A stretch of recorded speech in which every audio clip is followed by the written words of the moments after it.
Hello, happy Sunday. We're coming to you from Cedar Ridge Farm.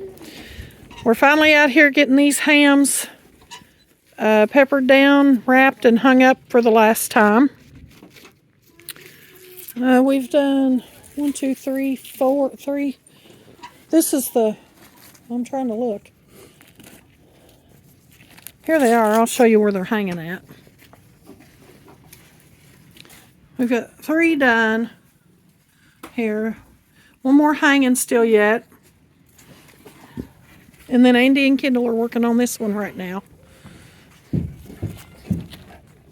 This is after the process of salting them down, which was done right after we got them back from the butcher, from the processing plant, whatever it's called. Slaughterhouse, that's the word.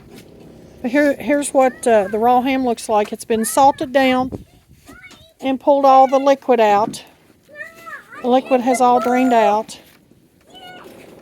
Now the paper's all got to be pulled off of that. We'll brush it off with a brush to, get anything. There sometimes will be a little bit of like mold. Like these are little mold spots, but they won't hurt at all. This is salt. This is leftover salt that's still on it. But that's a hair. That's a pig hair. See the little dots? The little dark dots. Those are mold. They'll scrub off with the brush, and then we gotta get all that paper off. That might come off with the brush too.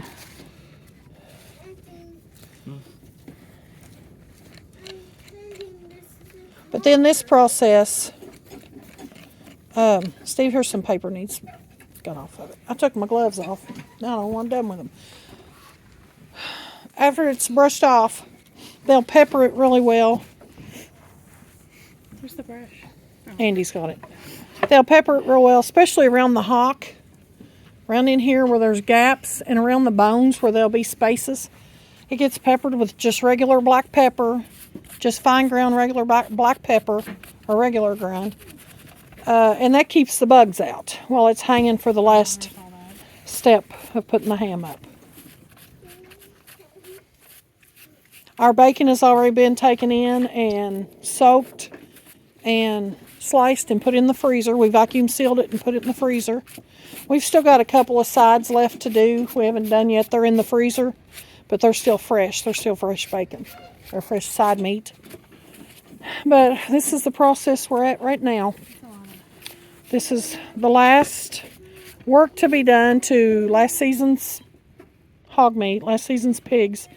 And we now have a pig nesting. So we've got 2 mamas that are fixing to have babies again. Probably within the next 2 to 3 weeks. Probably 2 weeks, more than 3. Maybe sooner than that. It's cold out here today. I'm not sure what the temperature is. It was down in the mid-20s this morning, 41. But it's cold. That wind's cold. Must be coming out of the north. Huh? Wind chill's 31. Wind chill's 31. It's pretty chilly out here. But next week it's supposed to be up in the 50s. We had a snow the day before yesterday, and a little bit yesterday. But as you can see, it's about gone. About gone. There's Isaac over there driving. You driving the garden stool?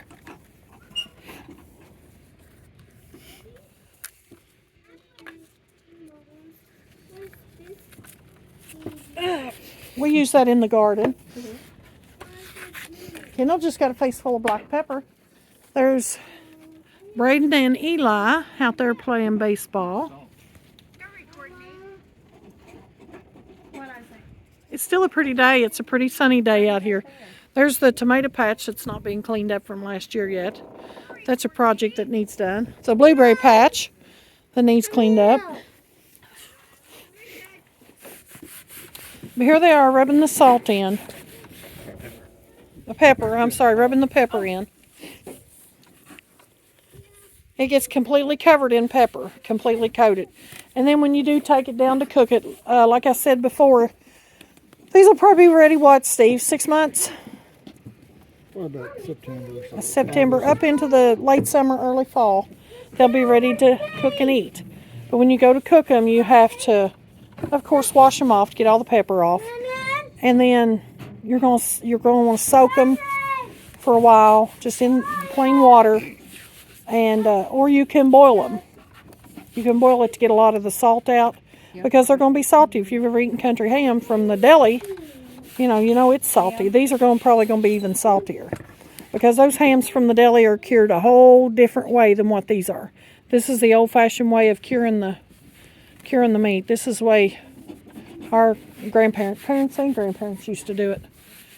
This is the way they done it in the old days when they didn't have all the liquid brines and things that they use now, because that's what they use now. Truthfully, they probably inject it in with big syringes. Inject the brine into the meat. This is how we do it now. See, looks like maybe a little bit on that bottom side there. Yeah. And then after it gets all of its pepper on, it gets wrapped in, we just got plain brown, like a, I don't think it's a craft paper, I don't remember. I ordered it, butcher paper, yeah. I ordered it, I think off of Walmart.com. The pepper smells And then we just use jute to tie the bag up, and then he's using a heavier twine to use to hang them with. But that's it. That's the process. And if I can remember, when we get down to cooking one of them, we'll show you what it all looks like and tell you what it tastes like. That's all we got for today. Thanks for coming to watch. God bless.